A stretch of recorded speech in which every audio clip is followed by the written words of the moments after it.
Well, greetings and welcome. I see that others are putting in good evening and good morning wherever you are, but welcome to the National Association of Parliamentarians new orientation, new members, orientation. As we get ready to go into our session today, we are very excited that you have decided to join us. Not only are we going to go through our orientation, our new members orientation, but the month of April is Parliamentary Law Month. So we also are celebrating that, and we thank you again for being a part of our orientation this evening. I am Robin Sherrod, and I will be your facilitator. As we go through our orientation, we are desiring, and our goal to this evening is to have an inspiring and informative and interactive presentation. So to help us facilitate that, you see something on your screen called Menti, MENTI.com. So we're asking for each and every one of you to either go to your browser on your computer or your laptop and enter Menti.com, or utilize your phone and click on the QR code, and it will automatically take you to Menti. Once you get there, we are asking that you please enter the code. You see it on the screen. It's 6661 2463. 6661 2463. We also have placed it into the chat feature for you as well. So we're going to give you a moment to get to Menti because we have an icebreaker question that we want to ask of you. So we'll give you about maybe 30 more seconds to get there. Remember, Menti.com, you can use the QR code, or you can enter in once you arrive, 6661 2463. Now, we believe that you're there and you're ready. Can you please begin to let us know, where are you joining us from?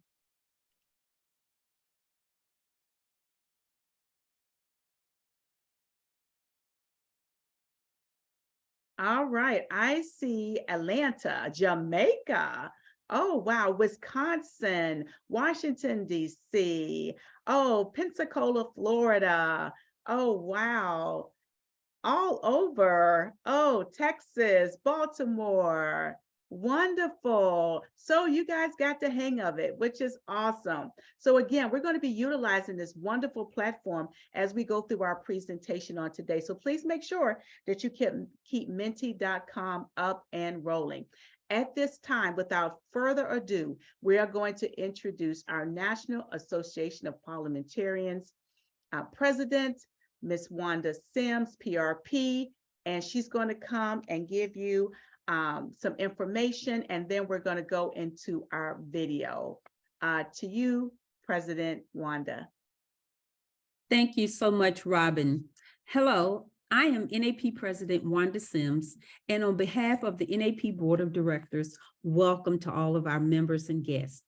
I welcome you to this orientation that has been developed for you. You will find that your membership in NAP offers a wealth of opportunities for learning, teaching, interacting, and networking with your fellow parliamentarians.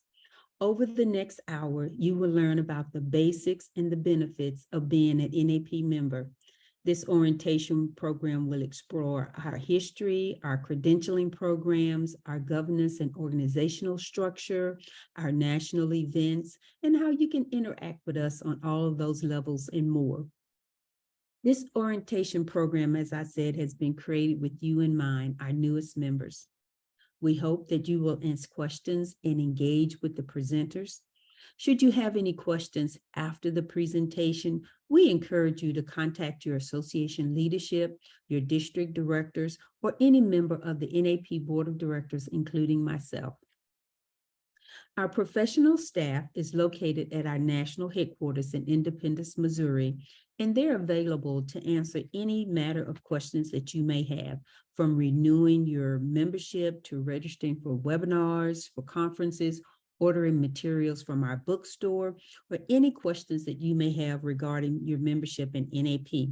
So please do not hesitate to call on us if we can help. Whether you are just beginning your journey and study of parliamentary procedure, or you wish to become credentialed to become a registered or professional registered parliamentarian, we're glad to have you as a member of NAP. Your journey begins here, and welcome aboard. Thank you.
Wow, what a wonderful introduction by our president, as well as the wonderful video that you have seen. So, as you will know, becoming a member of NAP is the best decision that you could make. So as we get ready to go further into our presentation on this evening, I would just like to share with you a few administrative notes. First and foremost, we will be answering your Q&A questions, and those questions will be answered at the end of the presentation. We will utilize the Zoom feature for your Q&A questions. So throughout the presentation, please do not hesitate to insert your questions in the Q&A portion. But we do ask that you please keep the questions to the orientation and to the presentations that's going to be seen. Any questions related to parliamentary procedures, we do ask that you please just hold off on those questions and take those questions back possibly to your other parliamentarians to get more information on those. We will also, again, be utilizing Menti, menti.com. As you see, you have it on your screen there. You have the instructions. You can use your QR code, or you can enter in through your browser and also enter the code, which is 6661-2463. And if you, for whatever reason, get disconnected and you reconnect with us and you're not quite sure what that Menti code is, you will see it at the top of the screen as we go through the presentations. So now let's go ahead and use Menti again. And we want to ask you a question. What are your goals and expectations of your membership in NAP? Is it mentorship? Is it credentialing? Is it education? Is it finding clients, advice and guidance, or networking? So let's go ahead and put your information in there and let's see what we have here. Okay, oh my goodness, are we tied? Oh, okay, so things are starting to break here a little bit. All right, so we see here education. Every area, isn't that something? Every area of our goals and expectations we have some engagement there, which is wonderful. So today you are going to receive all of that information and more. And we thank you again for utilizing the Menti. We're getting ready to go into our first presentation, which is to speak about our history. You see, there's a quote there by Henry Roberts, and he says, "Where there is no law, but every man does what is right in his own eyes, there is the least of liberty." We understand this, and that's why we understand the importance of the National Association of Parliamentarians. But again, we want to start building our house with the foundation, and the foundation is looking at our history. So without any further ado, I would like to welcome to the virtual stage Adam Hathaway, PRP, who will share the history of NAP. To you, Adam. Thank you very much, and good evening to our newish, and returning members. I am absolutely delighted to be here tonight at NAP 101 and highlighting over 92 years of excellence, a brief overview of the history of the National Association of Parliamentarians. Our association has a rich and tapestried history spanning almost a century of promoting democratic processes and procedures. Today's brief presentation offers a taste of the NAP's legacy, as well as offering encouragement for members to dive more deeply into the growth and development of the world's oldest and largest parliamentary society. You see here on the screen the source material that I used, the history of the National Association of Parliamentarians and its ISBN. Feel free to take a screenshot of that and enjoy a look at this wonderful resource. And I would point out to you, because I'll mention it in just a moment, that graphic on the cover is the mace of the National Association of Parliamentarians. The National Association of Parliamentarians was officially organized on June 23rd, 1930, by 5 founders. Dr. S.W. Longan, Mrs. E.A. Holmes, Mrs. Robert E. McDonald, Mrs. George W. Stevenson, and Dr. Catherine K. Allen, with Mrs. Holmes as the charter president. The meeting was held in the music room of the Muhlebach Hotel in Kansas City, Missouri. You can see a picture of what the hotel actually looked like at that time.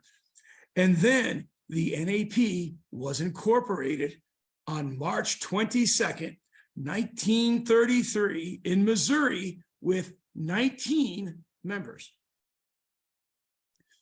In 1942, NAP adopted the mace, the graphic I pointed out to you earlier, and you can see clearly here, as its official emblem. In 1953, NAP adopted Robert's Rules of Order as its parliamentary authority. You may not know that previously, Longan Parliamentary Rules was the frequently used reference for the association. In 1973, the NAP adopted the membership requirement of passing the written exam, a requirement we enjoy to this day. In September 1996, the first NAP training conference was held in Kansas City, Missouri. The second NAP training conference was held in New Mexico. And in September of 2022, the NAP training conference returned to Albuquerque, New Mexico with a record attendance. Now, also in conjunction with that event, the NAP is proud to announce that our members, with matching funds from the association, raised $7,500 for the New Mexico Roadrunner Food Bank, which is providing 37,500 meals for children in New Mexico. And most recently, I am proud to announce that on April 1st, 2023, on the first day of Parliamentary Law Month, the NAP held its first ever spring conference and the inauguration of NAP University. And that brings us to this slide today, with the national headquarters in Independence, Missouri, and having approximately 5,000 members with units and associations all across the world. And now, even as we speak, the NAP Strategic Planning Committee and the Board of Directors have taken input from the membership in reviewing our vision and mission statements and strategic plan to ensure that our society will be serving our members and the world to come for centuries and centuries. All right, everybody on Menti, go ahead and put your answers in. The official emblem of the National Association, adopted in 1942, is, if you need help, if you're looking at my head, there's a little bit of a clue in case you need any assistance. But doesn't seem like anybody needs the assistance. We have one answer that is continuing to surge forward.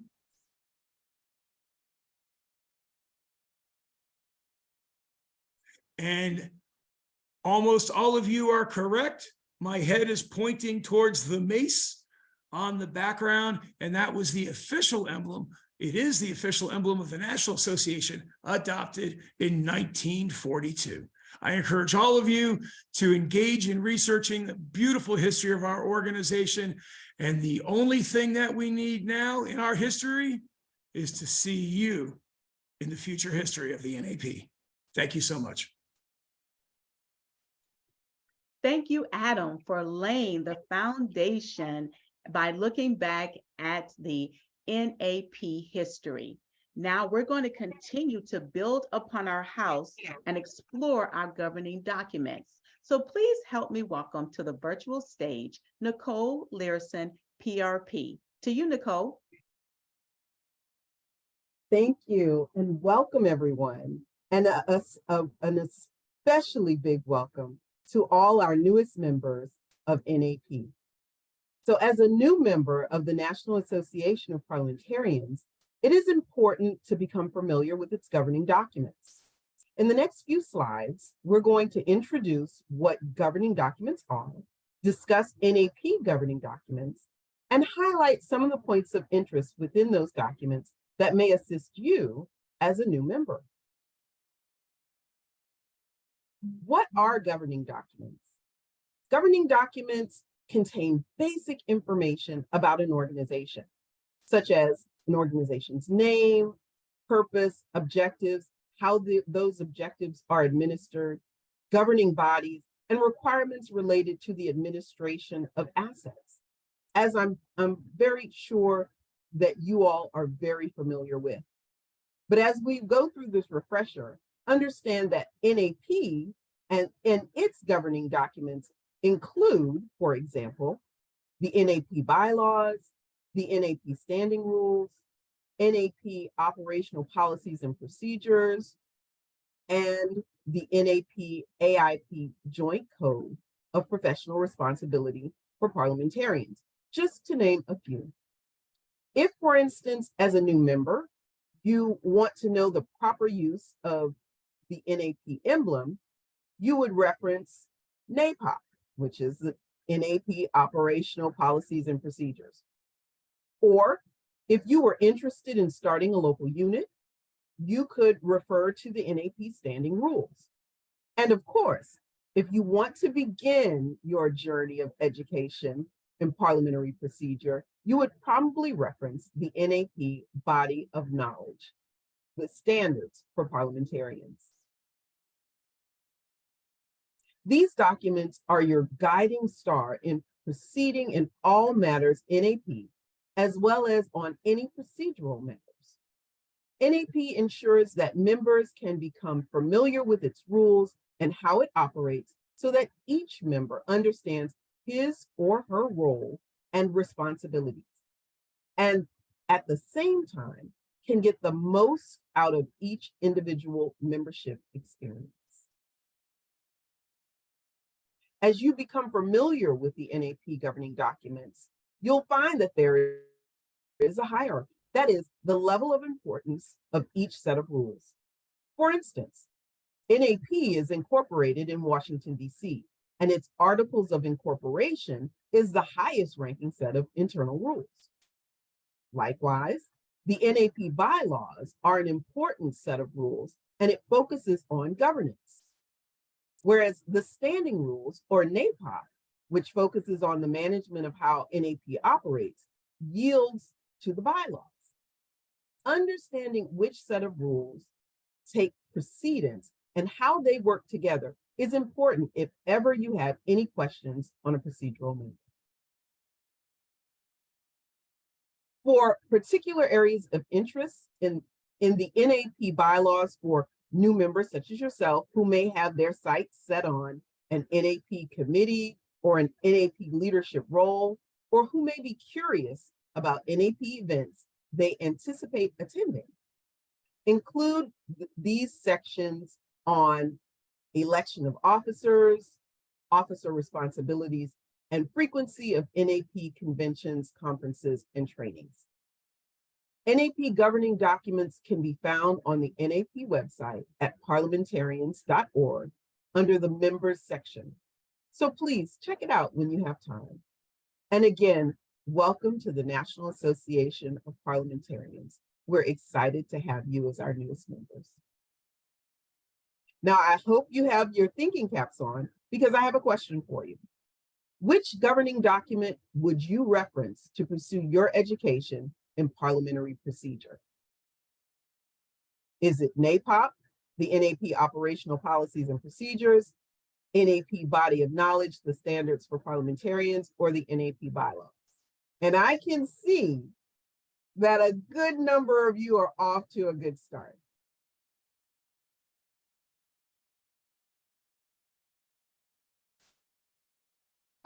I don't see the number growing, so I think that mostly all of you have entered your answers. And if you entered the NAP Body of Knowledge, the Standards for Parliamentarians, you're right on track. Thank you so much and enjoy the rest of the presentations. Thank you, Nicole, for sharing such wonderful governing documents with our new members. Remember that our governing documents hold the identity of the organization. So are you ready to learn more about NAP? If you are, why don't you give us some heart emojis or a few likes down there? So utilizing our Menti. Okay, I think I see a few coming in. Wonderful. Well, let us continue on and let us welcome to the virtual stage by video Deborah Underwood, PRP, who will present on the structure of NAP.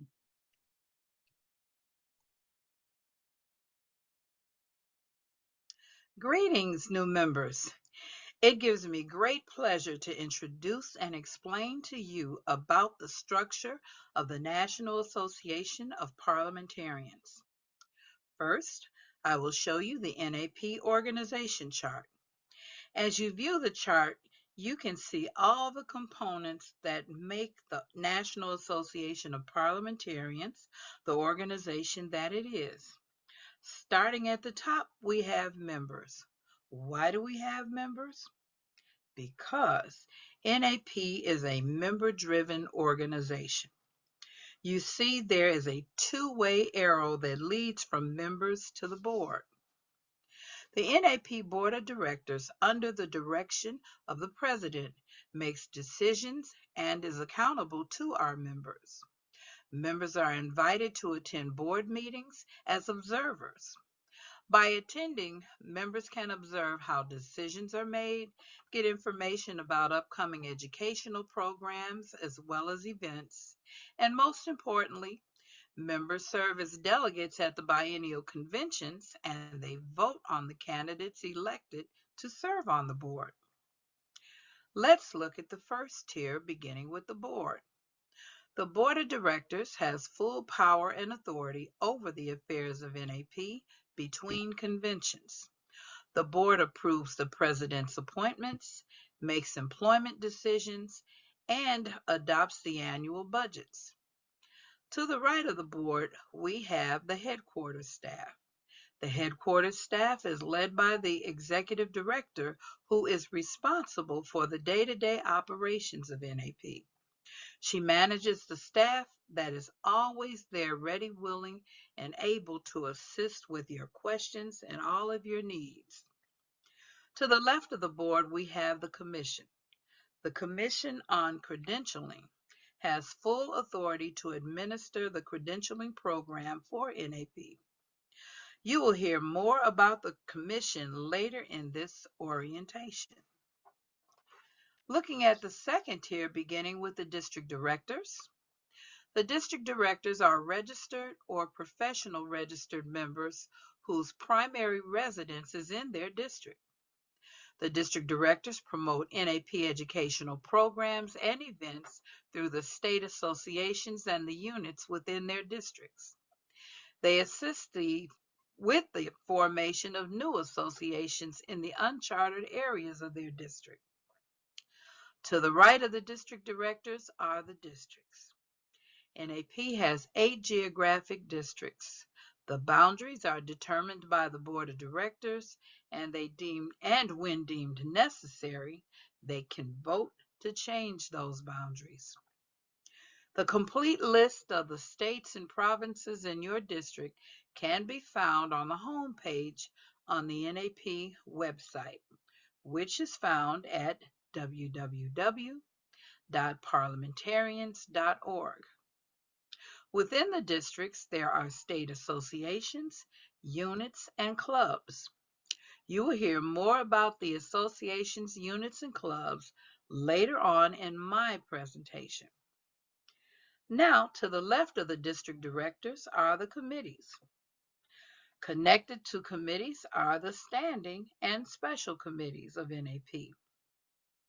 The standing committees are the Bylaws Committee, Communications, Educational Resources, International Services, Membership Extension and Retention Committee, which is also known as the MERC Committee. Membership and Registration Examiners Committee, which is also known as the MREC Committee. Professional Development, Professional Responsibility and Member Discipline, and last but not least, the Youth Committee. Special committees may be created when necessary by the convention, the NAP Board of Directors, or the NAP President. Board of Directors. Every great organization has a strong board of directors at the heart of their organization. The board has full power and authority over the affairs of NAP between conventions. The members of the board are busy working toward carrying out the theme for this biennium, which is continuing the journey from good to great. At this time, I'd like to introduce you to your 2021-23 NAP Board of Directors. They are President Wanda Sims, PRP, Vice President Alan Wallace, PRP, Secretary Mona Calhoun, PRP, Treasurer Robert Shook, PRP, Director-at-Large Carl Knorr, PRP, Director-at-Large Adam Hathaway, PRP, Director-at-Large Mary Grant, PRP, Director Representative Lucy Anderson, PRP, Director Representative Deborah Underwood, PRP. The advisors to the Board of Directors are the parliamentarian Timothy Wynn, PRP, the Executive Director Cindy Launchbaugh, the legal advisor Melanie Johnson, RP. Now, the NAP districts. As stated earlier, NAP has 8 geographic districts that cover the North American continent and includes the international regions that are in those districts, whether they are chartered or unchartered. The districts are led by a director whose primary residence is in their district. The directors provide support for the state associations as well as the uncharted areas while setting achievable goals for their districts. There are 8 current district directors, and they are District 1, Robert Robinson, PRP, District 2, Cynthia Mayo, PRP, District 3, Levon Moore, PRP, District 4, Deborah Underwood, PRP, District 5, Laura Mead, PRP, District 6, Lucy Anderson, PRP, District 7, Yvette Kesey, PRP, and District 8, Michael Peck, PRP.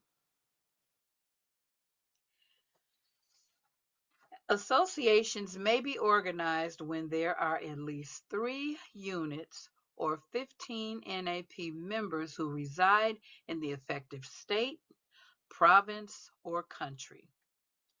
The group must submit bylaws for the proposed association to be approved by the NAP Bylaws Committee. There shall only be one association per state or province. Units and clubs. A unit is a group of people who come together to promote the study of parliamentary procedure and the educational programs of NAP on a local level. Units design how they will operate, meaning they decide if their unit will meet monthly, bi-monthly, quarterly, or a certain number of meetings during the year. Clubs affiliated before 1953 are members of their respective associations, but members of these clubs are not required to be members of NAP or members of a state association. Members. Here you see 6 classes of members in NAP, but actually there are only 3. They are regular, honorary, and credentialed. A regular member has demonstrated a basic knowledge of the fundamentals of parliamentary law and its application by achieving a required grade on an exam developed by the Membership Examiners Committee. A primary member is a regular member who is a member of the parliamentary unit and is counted in the unit as of March 1st of the convention year to determine the number of delegates to which the unit is entitled at NAP conventions. An affiliate member is a regular member who has a primary membership in another parliamentary unit and is not counted in their affiliate unit to determine the number of delegates the unit is entitled to at the NAP convention. An honorary member is not an NAP member, but someone who has given exceptional service to NAP or who has added distinction to the parliamentary profession. To be granted honorary membership, the individual must receive a 2/3 vote in favor of their nomination for honorary membership at the convention. A life member is a member of a unit who has paid the required fixed amount of dues for the unit and for their lifetime. Credentialed. Credentialed members are members authorized by NAP to market themselves as credentialed parliamentarians. After receiving the required grade on an exam to achieve the RP or PRP designation. A member at large is a regular member who is not participating in a parliamentary unit. Lastly, a provisional member is not a designation that is recognized by NAP. However, NAP allows the units to use provisional members as a tool to recruit new members.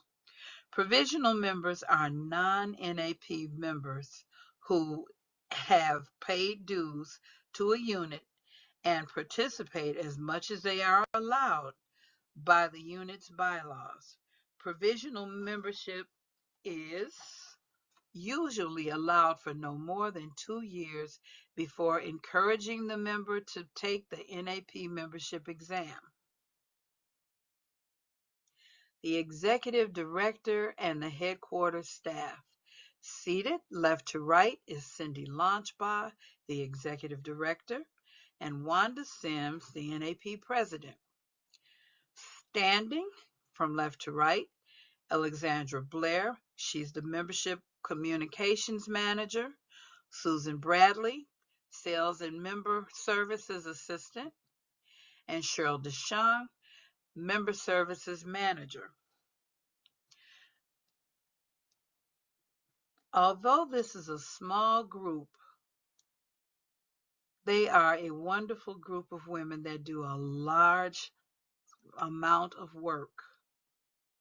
And they're, like I said earlier, they're always ready, willing, and able to help. So if you have questions and you need anything, your first place, if you don't call your association president or your district director, you can call on the headquarters staff. The Commission on Credentialing. The Commission on Credentialing is a group of 6 members with at least 5 credentialed parliamentarians, and 1 may be a regular member elected by the convention delegates to administer the credentialing program for NAP. The commissioners are elected for a term of 4 years and can serve 2 consecutive terms. Later in the orientation, you will hear more about the Commission on Credentialing, their duties, and their responsibilities. However, I will introduce them to you. The chair of the commission is C.J. Caven, PRP. The co-chairman is Susan Eads Roll, PRP. Darlene T. Allen, PRP. Sandra Cook, PRP. David Jackson, PRP, and Stephen Walls, PRP. And now I have a question for you. Who is at the top of the NAP organizational chart? Can you tell me?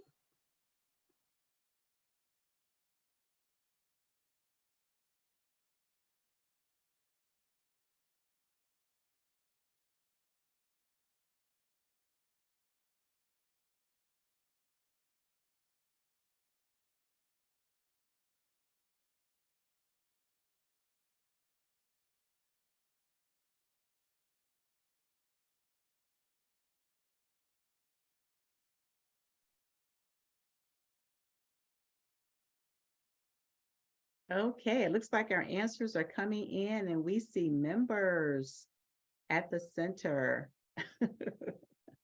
We see members at the center. Well, we want to thank Deborah for a wonderful presentation as we continue to move forward with our presentations. We would like to also share with you, as we talked about this house being built and how we've laid the foundation with our history, we applied the roof with our governing documents, and then we framed the house with our structure. Now let's go inside and begin to look around and see some of the benefits that we have. And next we will have Monica Fortney-Poindexter, RP, who will share on the benefits of membership. Take it away, Monica. Hello, everyone. Now that you've gained an understanding of the history and structure of the National Association of Parliamentarians, let's talk about its new member benefits, because membership does have its privileges. Next slide. One of the primary benefits of NAP membership is networking. Members have an opportunity to exchange parliamentary information and insights during meetings, events, and peer-to-peer engagement. There is nothing like fellowship that deepens one's understanding of how parliamentary procedure is used for effective meeting management than having conventions and with other professional parliamentarians. And we do have fun too. Another key benefit of membership is the number of learning opportunities, especially during conferences and conventions. Members enjoy the annual leadership conference that is designed to showcase best practices for being an effective leader in any role. The National Training Conference happens every other year, and various parliamentary topics are presented by credentialed parliamentarians. The NAP Biennial Convention has representatives from all units, districts, and state associations. The delegates vote on NAP business matters and elect officers, and all participants attend workshops while exchanging ideas with other parliamentarians. In terms of professional development, Membership in NAP is only the first step. Through further study, testing, and demonstration of parliamentary application in a meeting environment, a member can earn accreditation as a registered parliamentarian and later advance to the highest level of registered professional parliamentarian. NAP members have many opportunities to learn, grow, and increase their knowledge base by attending workshops and seminars throughout the year at the national, district, state, and unit levels.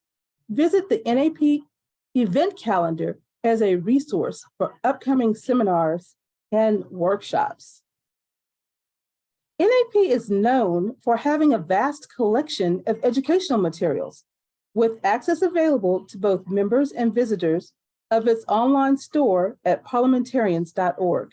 Visit us online to enjoy the extensive supply of reference books, study aids, videos, handbooks, and more. As a NAP member, you get early notices of the latest innovative materials, and you get a discount too. In addition to the online store, NAP provides a monthly newsletter and a subscription to the National Parliamentarian, which is a quarterly publication with in-depth coverage of timely topics, educational information, and news about the organization. Another unique feature about your NAP membership is mentorship. Registered parliamentarians, RP members, can request the benefit of one-on-one professional relationship with a credentialed parliamentarian who is committed to assist one to prepare for the professional qualifying evaluation, which we call PQE, or the professional renewal certification, which is the PRC, in order to either obtain or retain the designation of professional registered parliamentarian. It's been a pleasure to share this information with you about the member benefits. And for more information, go to parliamentarians.org. Thank you and have a good evening.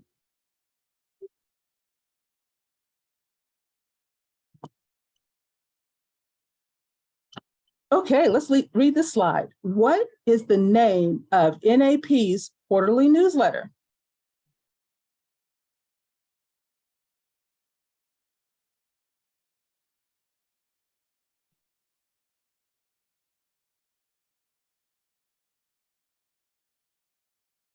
The answers are rolling in.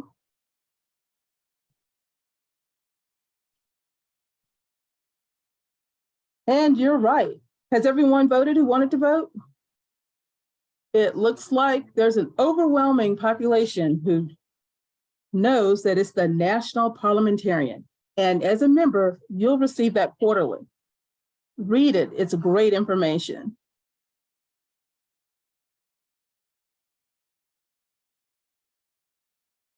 Thank you, Monica, for sharing such great information on the benefits of membership. We are going to continue on with our journey, and we're going to continue to look around in our NAP house and enjoy the educational opportunities that's available to you. So let's welcome to the virtual stage, Lucy Anderson, PRP, who will speak to you about educational opportunities. To you, Lucy. Thank you, Robin. I am so honored this evening to talk on this topic and to let members know how they can take charge of their own education in parliamentary procedure. Most people I know are members of a social or service or professional or some other organization. These organizations are all governed by their own rules in combination with the parliamentary authority, hopefully, right? A parliamentary authority such as Robert's Rules of Order, newly revised, or maybe they have the American Institute of Parliamentarian Standard Code. Those members who have a working knowledge of parliamentary procedure benefit the most from their memberships in these organizations. They become leaders, they enjoy participating in meetings, they are more effective members. It just makes sense to dedicate some time to become educated and have a working knowledge of meeting procedure, parliamentary procedure. NAP provides multiple opportunities for its members to gain parliamentary procedure knowledge, and I'm going to review most of them. Some of them you have already heard from previous speakers. On this slide, you can see many of the ways members enhance their parliamentary education. They usually start with the body of knowledge. NAP's body of knowledge helps define what it means to be a parliamentarian. It provides consistency on how parliamentary topics are approached and learned. Then, an unparalleled variety of parliamentary materials are available in the NAP online bookstore. Be sure to check out the offerings in NAP University, which is at napuniversity.com. There are national, district, and local events. Members are encouraged to do focused study and to become credentialed. The quarterly NP that you have just heard about keeps us all informed and connected. In the next several slides, I provide a more detailed explanation about these ways in which we all can become educated in parliamentary procedure. On the next slide, I talk about the body of knowledge, and that's a document available from NAP in the online bookstore. It sets forth a framework for an orderly approach to parliamentary procedure education. Members can avoid a haphazard approach to learning. When you build a house, you need blueprints. The body of knowledge is that blueprint for learning, for parliamentary learning, as well as the blueprint for achieving great meetings. The body of knowledge helps define what the profession is. It provides consistency on how things are approached and learned. It takes into account the breadth of diversity related to how parliamentary procedure may be used. Members can use the body of knowledge to decide what to focus on in study, and they can move from achievement to achievement based on what their needs are. On this next slide, there is nothing comparable to the selections provided in the NAP online store. You will be amazed. There, one can find all kinds of parliamentary books and specialty series, such as the Focused series. This is a series where there's a separate booklet for each office in an organization. There is a selection of parliamentary authorities in various formats, including electronic format. There are script cards and gavels and flags and other parliamentary aids. There are membership pins and much, much more. The new NAP University can be accessed via napuniversity.com. Take some time to peruse the various offerings in the online bookstore as well as at napuniversity.com. You will find a lot there to assist and boost your parliamentary educational journey. Remember to establish your member login credentials and go into the online bookstore by using these member login credentials. You will get a discount, maybe? Well, we will see. Does NAP offer a discount to members who purchase from the online store? That answer has been provided this evening, but let's see what you say. The answer is yes, and I see all of the feedback, the hearts, the thumbs up. Yes, absolutely. There is a discount for NAP members when you purchase in the online store and when you have logged in using your member login credentials. So remember to visit the store. On this next slide, there are educational events to consume and enjoy at every level of NAP. The two primary national events occur in alternate years, usually in September. In odd-numbered years, the biennial convention is held. This is when officers are elected, the bylaws are amended, and other business is conducted. So since this is 2023, an odd-numbered year, then all of those things will be happening. A number of parliamentary workshops are also presented at both odd-numbered and even-numbered national event years. In even number of years, the training conference is held. At this event, members are offered a wide range of parliamentary workshops over a 3-day period. The workshops are taught by some of the most learned parliamentarians of our day, as well as by parliamentarians who have newly become proficient in the various parliamentary topics that they present. There is nothing like NAP Training Conference. You may hear it commonly referred to as NTC. And something new has come our way. And that something new is the first ever spring training conference, which was held last weekend. I sure am hoping that this is going to be an annual event. We're all going to push for that. Educational events are also presented by the districts, the associations, as well as at unit meetings. Each unit is dedicated to presenting a parliamentary topic at each of its meetings during the year. That's why its members are encouraged to join a unit for their frequent explorations of parliamentary subjects, providing consistency in parliamentary education. One of the best ways to participate in parliamentary education is your own personal focused study. Select a motion or a topic, do a deep dive analysis of it, talk about it with the more seasoned parliamentarians, and ask questions about it. When you feel confident that you are well versed in the particular motion or topic, present that motion or topic in a unit meeting or at a state convention, and then at a national NAP event.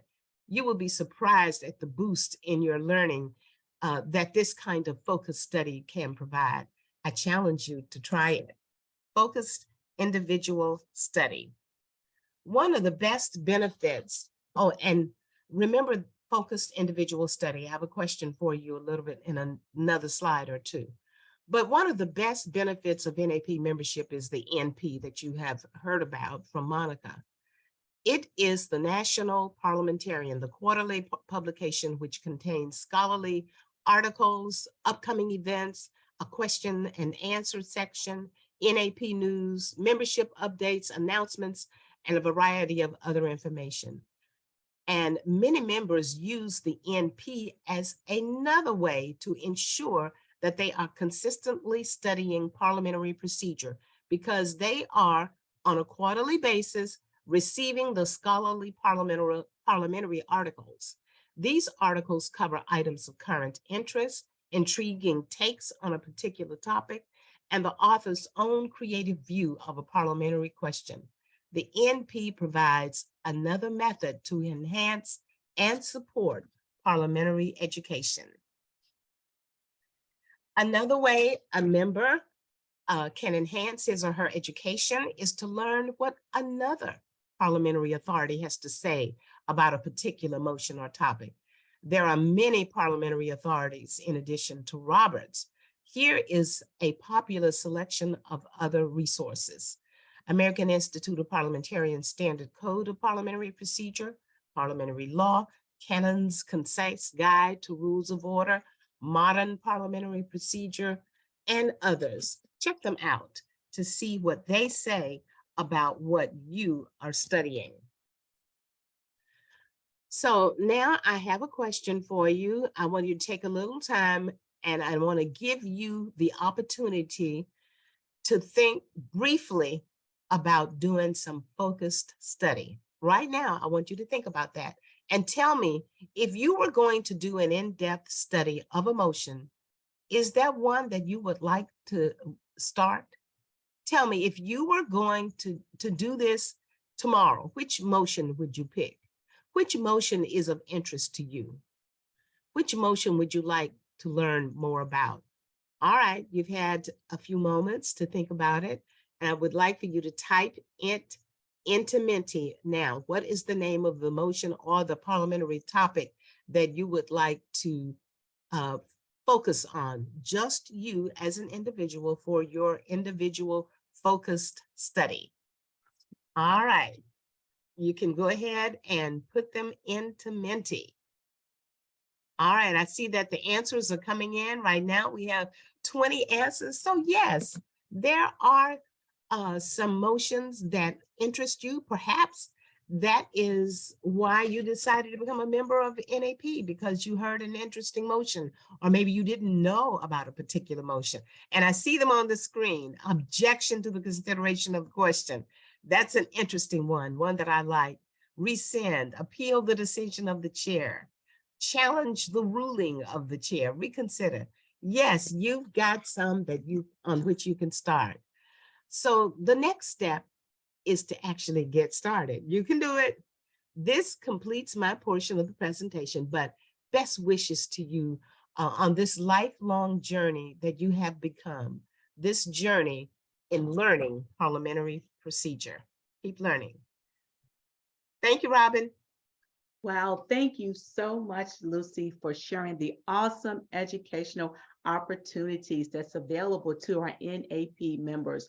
Are you all engaged and excited about these opportunities? If you are enjoying the presentation, why don't you just give us a couple of heart emojis or a couple of likes there to let us know that we are definitely on the right track. Well, we're not going to stop with building our house. Now, is it time for you to take the next steps up the stairs as it relates to credentialing?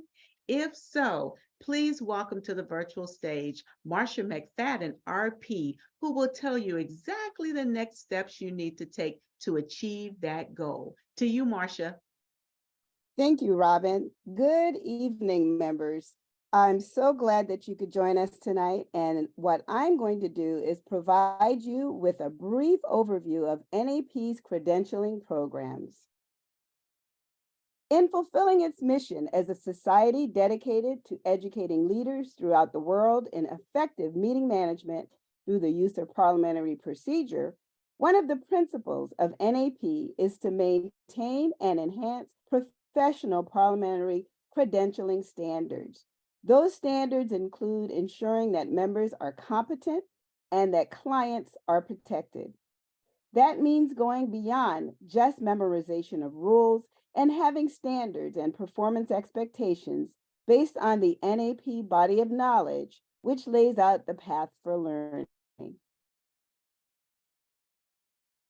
To establish the criteria for obtaining the credentials consistent with the body of knowledge, NAP established the Commission on Credentialing in 2015. Since the commission was created, its most important goal has been to make the process of earning a credential as a parliamentarian both meaningful and attainable. The commission is composed of 6 members, at least 5 of whom must be credentialed PRPs, and these members cannot teach courses on initial credentialing. It has full authority over NAP's credentialing process. The commission is currently engaged in creating a credentialing process that meets rigorous standards for quality, accuracy, accountability, and analysis. The philosophy is that any NAP member who has the right to put RP or PRP after their name has demonstrated knowledge of the rules and the ability to implement those rules in actual professional settings, and that potential clients will be confident that they can count on the parliamentarian who has the RP or the PRP being a professional who can advise them accurately. Both registered parliamentarians and professional registered parliamentarians are expected to demonstrate that they are qualified. For RPs, that means generally being able to handle typical meetings. For PRPs, a bit more proficiency is needed for meetings that may present more complex parliamentary issues requiring expert advice. So, for our new members, the benefits of pursuing your credentials are that NAP authorizes you to market yourself as a credentialed parliamentarian with the use of the title registered parliamentarian. Later, the benefit of pursuing the credential of PRP is access to NRP's referral program based on its national database. This allows clients to search for PRPs who can help them with services in their states, cities, and communities, with the assurance that the service you provide meet high professional standards. For any member that does not have a credential, your next step is to pursue the RP credential. As I mentioned earlier, with that designation behind your name, you will be able to understand and apply parliamentary rules that are relevant in an ordinary meeting under usual circumstances without having to refer to Robert's Rules of Order newly revised. You will be able to rapidly find, refer to, understand, and apply any rule that would be likely to come up and need resolution in a meeting itself. The emphasis of the assessment process is on maximizing the ability of candidates to develop the required competencies as opposed to simply passing or failing a test. The exam will be administered during a one-day period and will be composed of 2 parts. Part 1 will consist of 100 multiple choice questions derived from the Registered Parliamentarian Performance Expectations. Part 1 will be automatically scored by ExamSoft. Part 2 will be a performance exam, also derived from the Registered Parliamentarian Performance Expectations, with scenarios that each candidate must complete in writing. Your assessment will be focused on what parliamentarians, in fact, need to be able to do in practice to serve clients competently, rather than on some theoretical ideal of comprehensive knowledge and ability. Candidates are informed in advance with as much detail as possible, precisely what they will be expected to know and to be able to do, and how it will be assessed. The exam will be offered during an examination window in regular intervals. The examination window will occur quarterly. This regular interval system will allow the exam materials to be regularly evaluated and improved for future usage, and allow the examiners notice of when their services will be needed and the associated deadlines. This continuous improvement approach, utilizing psychometric analysis of examination data collected, will lead to improved examination instruments and examination experiences for the candidate. Although the Commission on Credentialing is prohibited from teaching what is tested, webinars and PowerPoint presentations have been developed to help candidates prepare for the exam. What makes this process different is that candidates are tested on Robert's Rules of Order knowledge, but also application of that knowledge. So how do you begin? You start by reviewing the material on the credentialing process on the NAP website. There are documents on what will be tested for each assessment, in addition to sample questions. When you are ready, apply on the NAP website and pay the fee, and receive email confirmation with login information. All quizzes are taken in ExamSoft. You will receive a hints document with advice on taking the quizzes. Information on what will be tested for each section will be available on the NAP website. In addition, to ensure that you are comfortable in knowing what to expect, you will be provided with information on how to use and take a practice exam using the software. Once it is clear that you understand what you need to do, you may take the RP examination at the scheduled time. Finally, NAP's leadership has taken steps to assist candidates studying for the RP credentialing process. There is now a link at parliamentarians.org that will take you to a wealth of resources and materials to help you navigate this process, from how to prepare to take the assessments to how to register and pay for the exams. While this presentation is an overview of the process, please go to the website for more information. I hope this has been helpful as you contemplate becoming a credentialed parliamentarian. Thank you. So my question of the night is, which would best describe the word credential? qualification, achievement, certification? What are your thoughts on which of those words best describes what a credential will mean to you as a new member of NAP?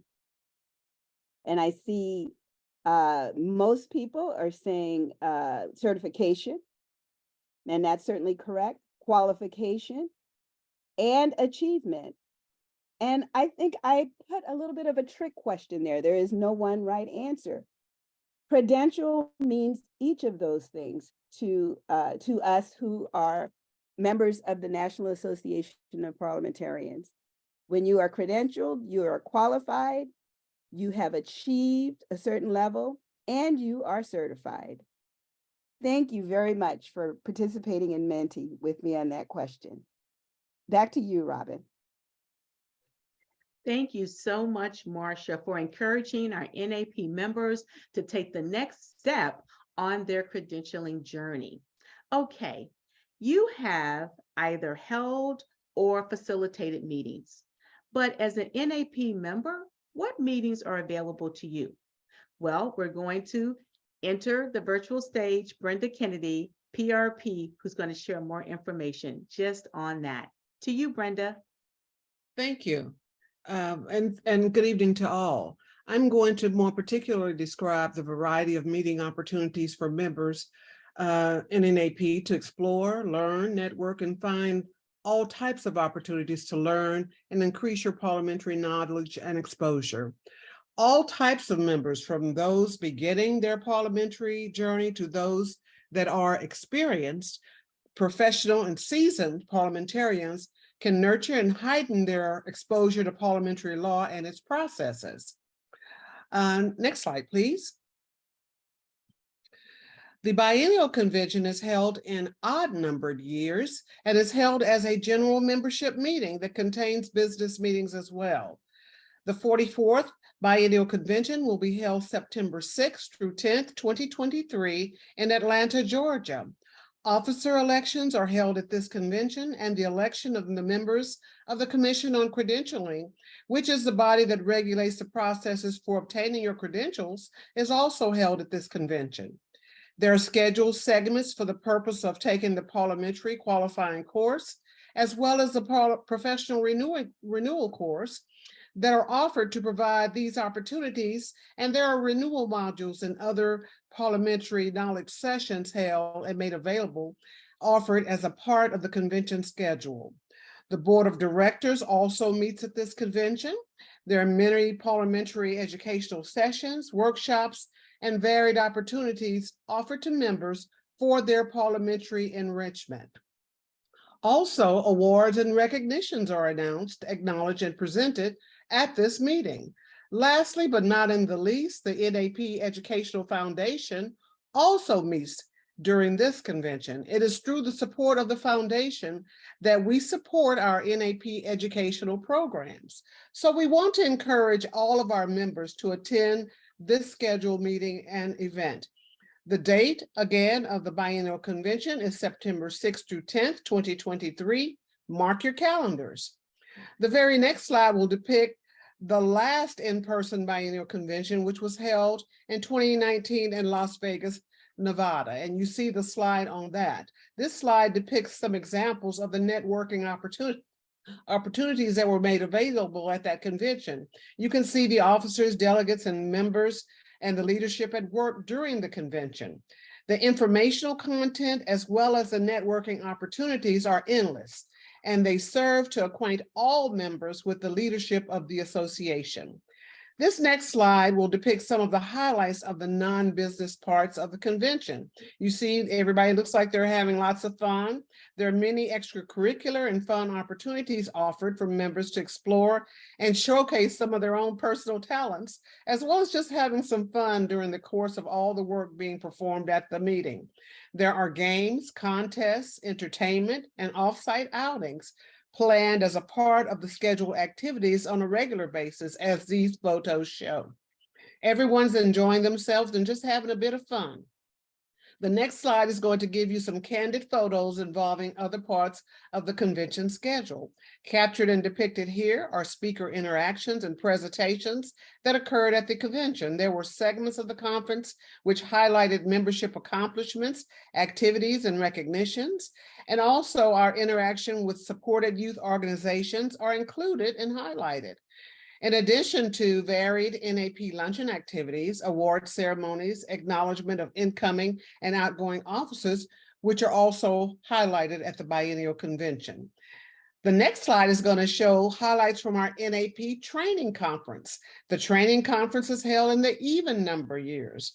There are many learning opportunities provided for all levels of membership and workshops and educational sessions as well. At the training conference, again, the professional qualifying course and the professional renewal course are offered to provide credentialing opportunities. The renewal modules are also made available to those needing to renew their professional credentials. Most importantly, an organizational annual membership meeting is held, which provides the members the opportunity to attend business sessions and receive annual updates and reports. The NAP Educational Foundation also meets during this annual meeting. So we encourage all of our members to attend this meeting and support the efforts of the foundation as they are an integral part of our program development. How many of you attended our 2022 NTC training conference?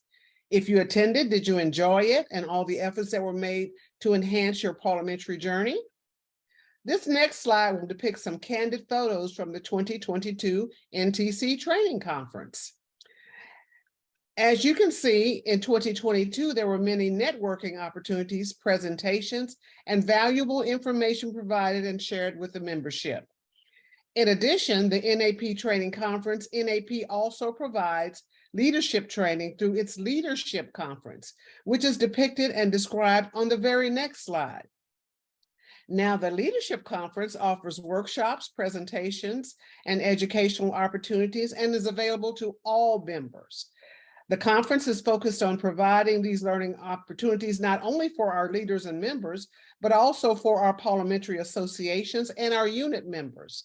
Needless to say, the networking opportunities are endless, and the interaction among the associations provides an opportunity to learn from other varied units as well as from one another as leaders. It also provides an opportunity to learn best practices from an organizational standpoint. How many of you were able to attend the 2022 Leadership Conference? It is always a source of valuable information and excellent presenters. The anticipated dates for our next Leadership Conference will be held, if the date's approved, on August 25th through 26th of 2023. Tentatively mark your calendars with that date and plan on joining us. There are several other types of educational opportunities made available to members, many of which are described on the next slide. Lastly, but certainly not in the least, and I know you're going to have a hard time remembering all these opportunities verbatim, but throughout each year, there are many opportunities for members to attend not only the meetings described, but other meetings that are scheduled by the NAP leadership at all levels. This includes those held at the national, district, state, and unit levels.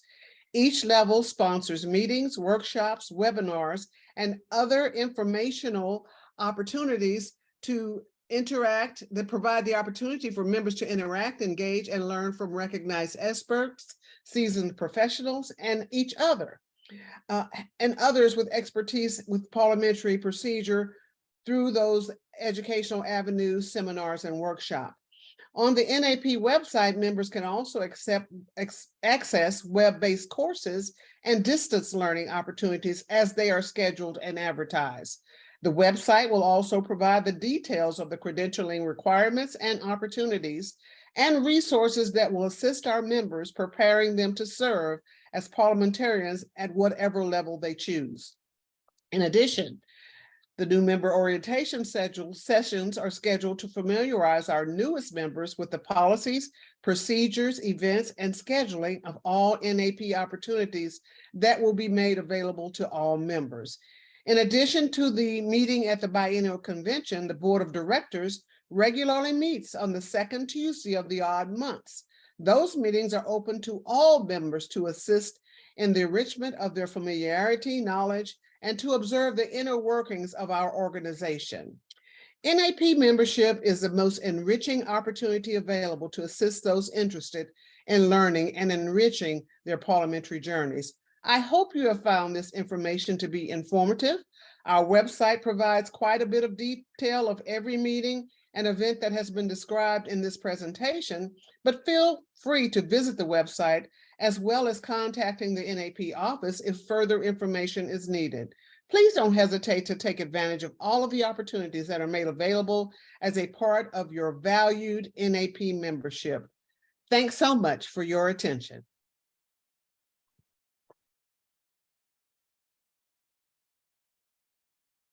Thank you, Brenda, for sharing all the wonderful ways in which our NAP members can stay engaged. Well, greetings again. It is my pleasure to close out the National Association of Parliamentarians orientation with another informative presentation on the National Association of Parliamentarian Education Foundation. So let's first begin with where you can find more information about the foundation after this presentation. You see it on your screen at www.napef.org.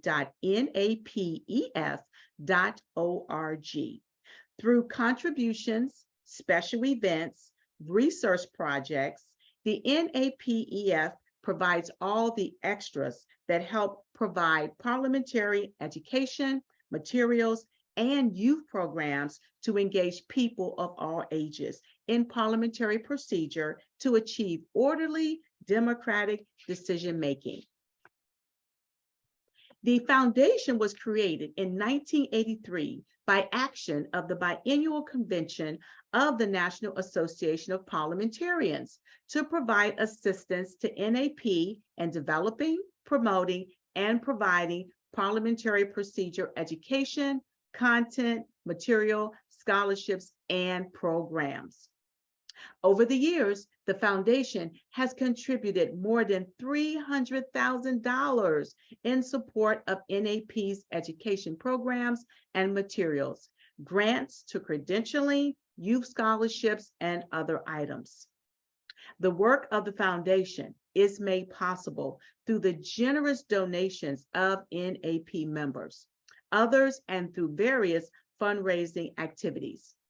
You will see on your screen ways that you can contribute and actually be recognized for your contributions. Again, these contributions support education programs, scholarships, and internships. This program provides opportunities for our young members and young professionals to study and apply parliamentary procedure throughout their high school and college careers.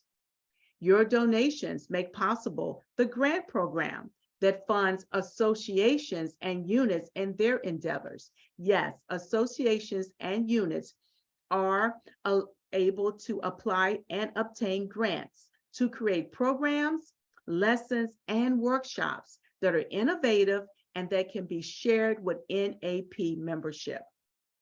There is an opportunity for contributors to be recognized on various levels depending on their monetary contributions. So again, we want to thank everyone who supports the foundation and bringing parliamentary education to NAP and others.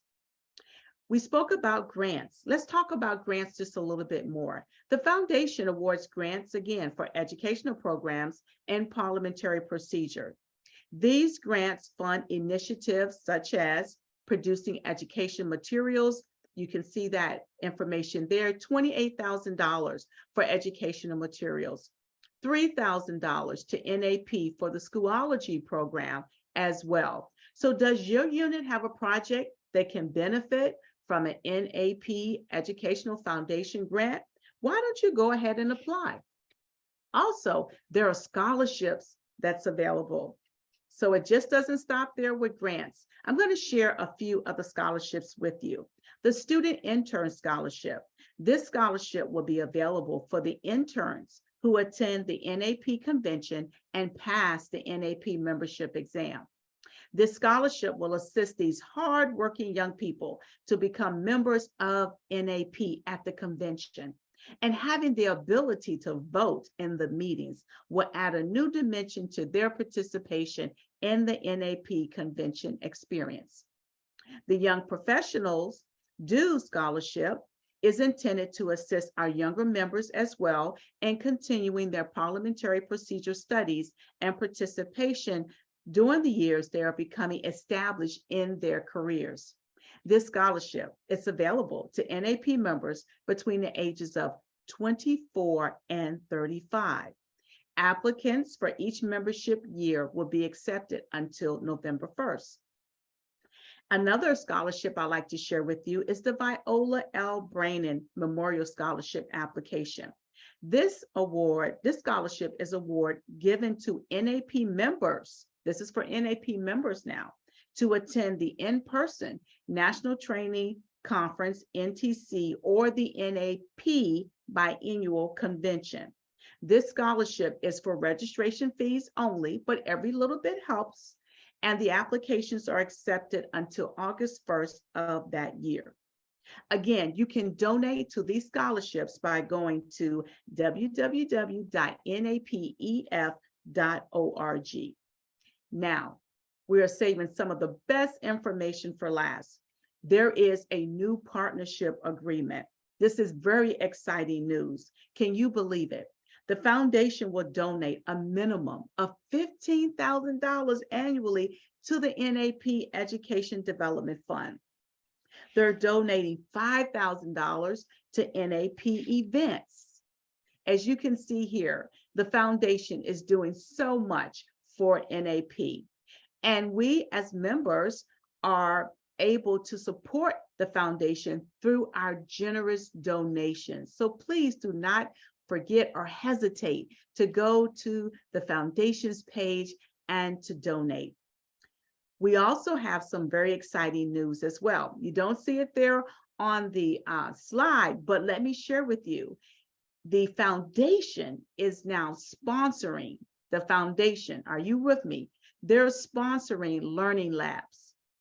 These learning labs are for presiding and serving as a parliamentarian. So these learning labs are going to be available for you as members as well.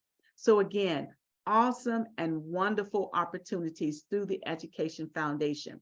So that brings me to the end of the presentation, but we would like to ask you a question on learning. What is the correct website for NAPEF? What is the correct website? Is it .com, .org? We have someone is already like number one, .com, .org, or efnap.net. Let's go ahead and get those in there. Come on, I can just press that little Menti button. Okay, it's moving. Yes, perfect, perfect. Overwhelmingly wonderful. 100% so far. Thank you so much. And yes, that's exactly the website that you can go to. So I know I gave you a lot of information. So take time to go to the website, peruse around there, get more information, and please do not forget and do not hesitate to donate.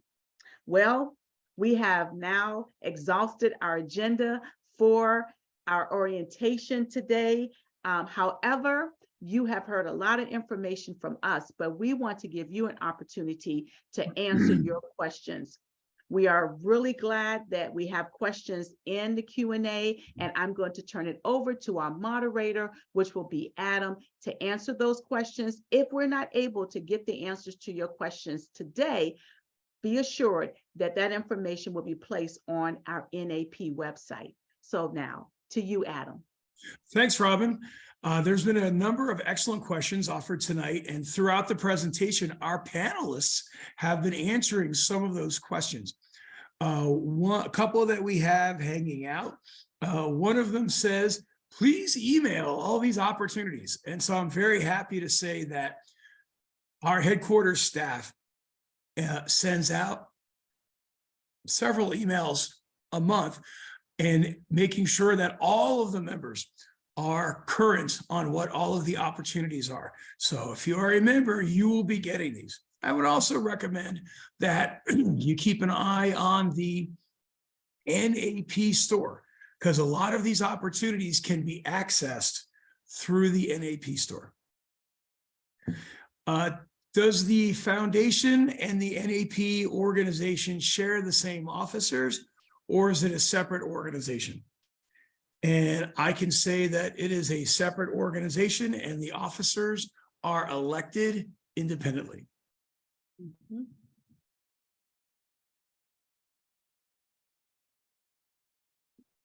Now, there is one that just came in the chat box, and we would ask everybody to put their questions in the Q&A. We do have one here that says, how do we start a state chapter? And actually, the state organizations are called associations.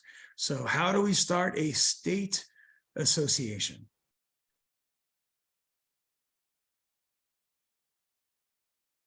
Adam, do you want me to answer that? Yes, please. Okay, yeah.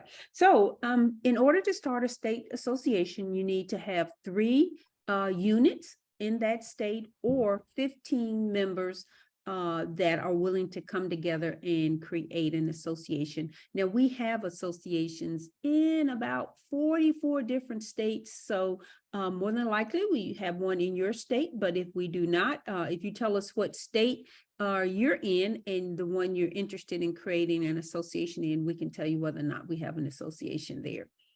Also, I just want to add to what Adam said regarding the events. Also, we have an events calendar. You can always go to the events calendar and find out what's going on at NAP. All of our units and associations that share their information with us, we put on the events calendar. And again, as Adam said, just keep watching your email because we do send regular email blasts out. Thank you, Madam President. I appreciate that. Also, there was a question about trying to find where the body of knowledge document was located. There was a link that was provided in the FAQ and in the chat. President Sims uploaded the PDF of the body of knowledge that you could download this very second if you wanted to as well. And I highly recommend that you do so. Are there any other questions for our panelists tonight? And 3 just popped in. How can I access the Learning Labs? Should I answer that one? Please. Okay, so we're excited about the Learning Labs. The Learning Labs are, as you've heard tonight, labs where you can actually get practice in presiding and serving as a presiding officer and serving as a parliamentarian. We're offering these at our conventions and our conferences when we have them. That is our national conferences, but I'm pleased to say now we're offering them at our district conferences and state associations. What we ask is that you invite us in, and we will be more than happy to send the facilitators in that are necessary to actually run those labs for you. We're going to be having them at the District 6 conferences coming up, the District 5 conferences coming up. I think we just did one, I think, in Kansas. We're going to be doing one in the District of Columbia. And I think Nebraska's going to have one. So that's how you get a learning lab. You when you have your association annual meeting or your district conference, we're more than happy to provide facilitators to run those labs for you.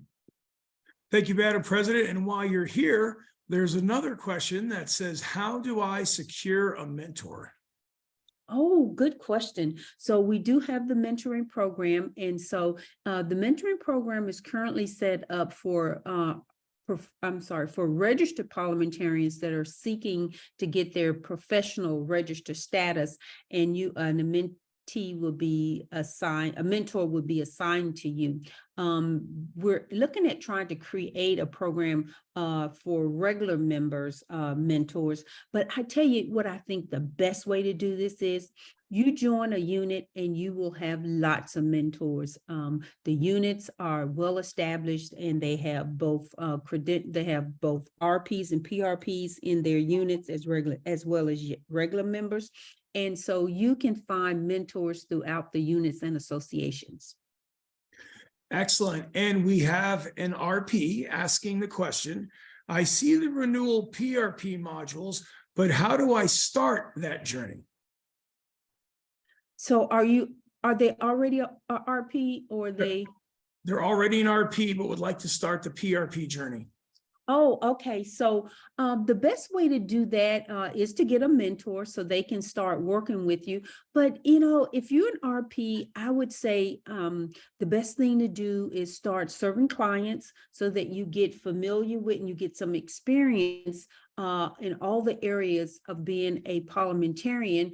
And then once you, and we do require that after you've been you have to be a RP for a year before you can actually sit for your PRP. So during that year, we want you to get as much experience as you can by serving clients, teaching workshops, and don't be afraid to volunteer to do some work in order to get the experience. Make sure you're teaching at all levels, at the unit level, at the state level, and even teach at your district level. And we would encourage you to come to the national level and teach also. So those are some of the ways that you can begin to prepare for the PRP. And I would encourage you to go out to the website and look at the criteria that's out there for credentialing, because it'll give you a good idea about the areas you need to start studying. Excellent, thank you. And I've got 3 questions that came in regarding units. One is, what is a unit? How many members do you need for a unit? And are units just for cities, or can they include counties, or how does that work? Okay, so those are good questions. So a unit in its simplest form is a group of people, and we require a minimum of 5 NAP members to come together and create a unit. And a unit can be geographical, it can be electronic. There is no real restrictions on it. Long as you have 5 NAP members, then you can create a unit. You would draft your bylaws, you'd send them to the National Bylaws Committee for review. And if they are approved, then they would headquarters would send you a charter, and then you will have a unit. So did I get all of them, Adam? Yes, ma'am. Okay. This next one is, I see the body of knowledge and the info on the website, but could not find any practice tests. Now, I'm not sure exactly what those practice tests might be for. Yeah, I don't know about the practice test either, but I can tell you this. We used to have practice tests for the RP, and so we're looking at trying to determine if we would have some type of practice test. Well, the Commission on Credentialing with the Membership Registration and Examiners Committee, they're in the process of creating a course that will be in NAP University that will give you practice also. So we're not sure exactly when we're going to have that course ready, but be on the lookout for it. In the meantime, if you have a copy of the RP study guide, it has been updated to the 12th edition. And if you enroll in our new RP class, you'll get a copy of, well, you'll get access to those questions. But if you still have the copy, we can still sell you the copy from the 11th edition. It's a great resource to have. So that's another way you can just start practicing on your own. That's what I used to do. I would just practice so many questions a day. So I would recommend doing that, or just be on the lookout for the RP course that we're going to have.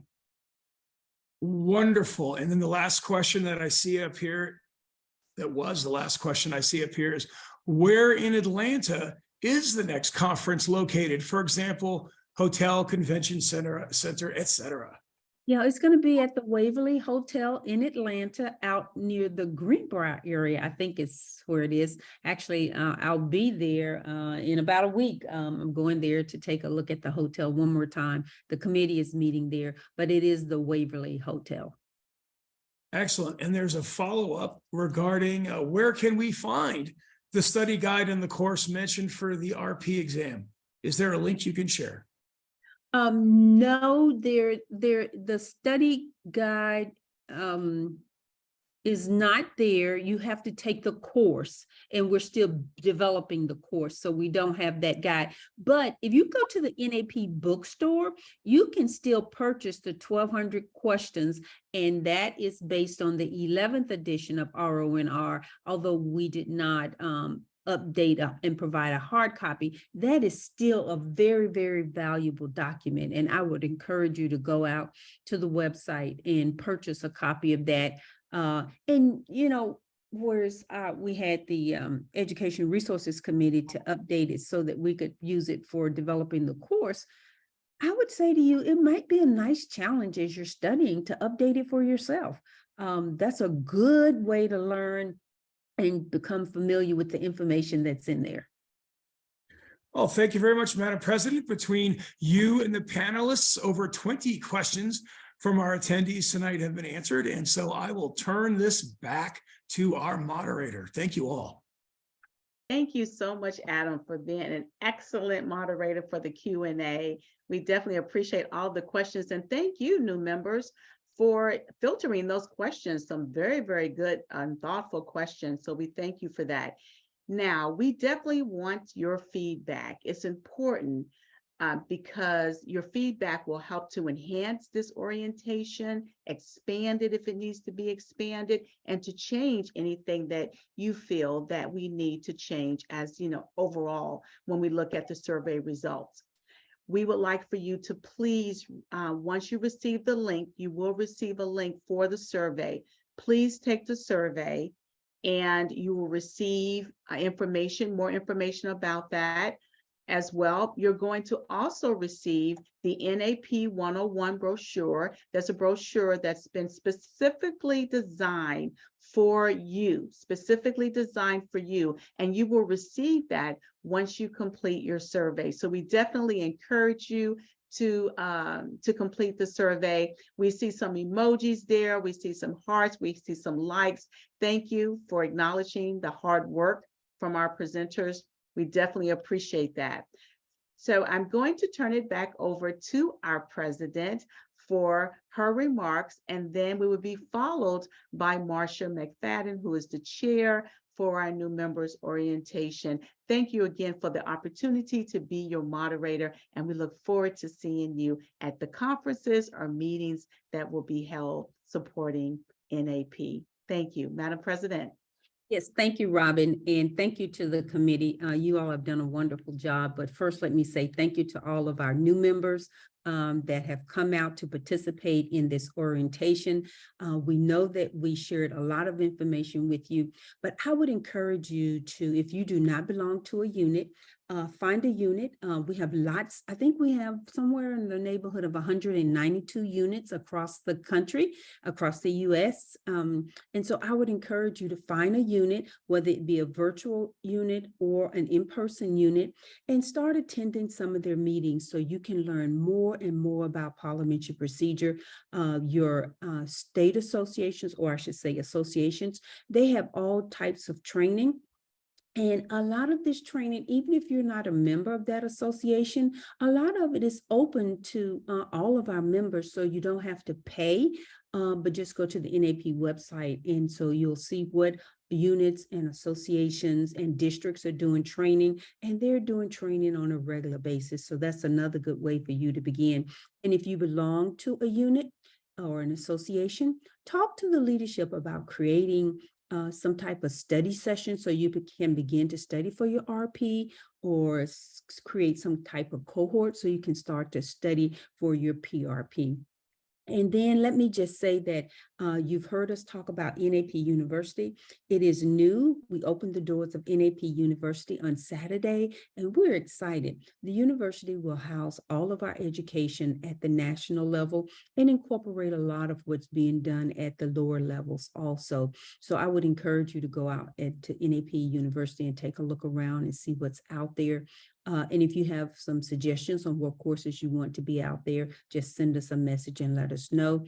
The spring conference that we had on Saturday, we're excited. We've been in contact with our vendor, and it looks like we're going to be able to get those, all of those presentations up and available in the university within about a week or so. So we're excited about that.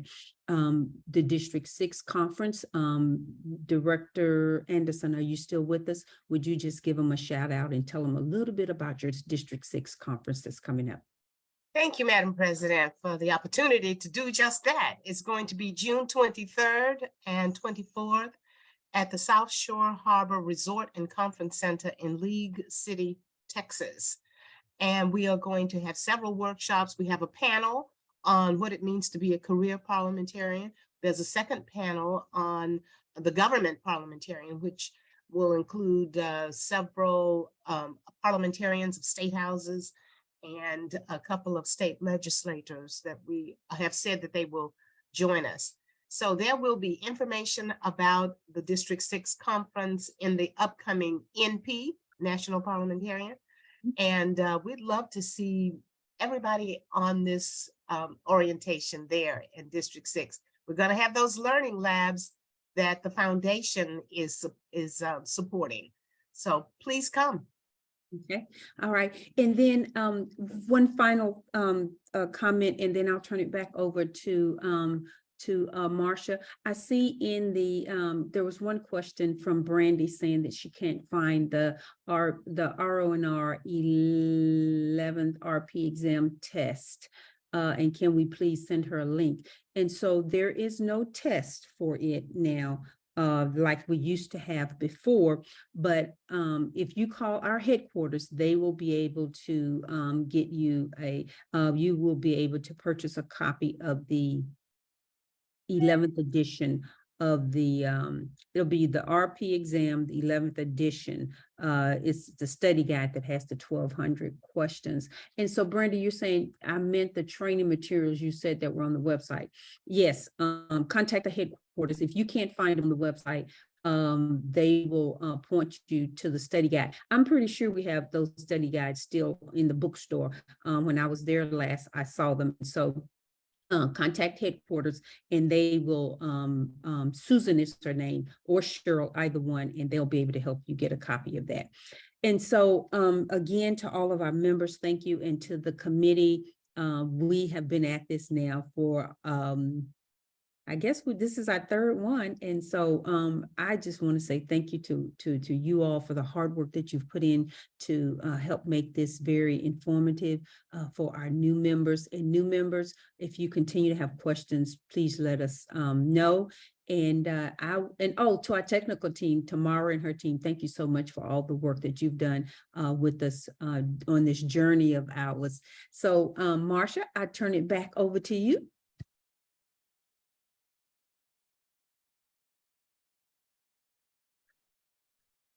Marcia? Did Marcia freeze on us? I think Marcia.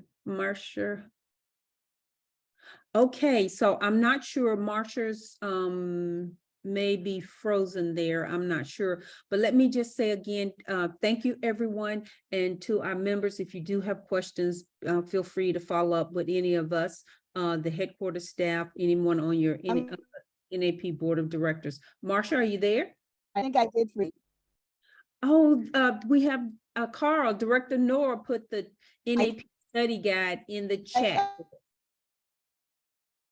I did cut out there for a second, but I'm back. Marcia, say that again. You're breaking up on us a little bit. Yes, I'm sorry. My internet connection is unstable, but I just wanted to thank everyone for joining us. I'm not sure if we already signed off, but it was a wonderful presentation. I hope everyone enjoyed it. And I did want to share who the members are of the new member orientation committee. I'm not sure if you're able to see that. But again, thank you to Robin Sherrod. The other members of the new members orientation committee are Lucy Anderson, Monica Poindexter, Adam Hathaway, Brenda Kennedy, Nicole Learson, Charlene Proctor, and Deborah Underwood. And again, thank you all for joining us tonight. I hope that you were able to learn a lot more than you knew before the night began. It was our pleasure to do this presentation for you, and I thank you and good night.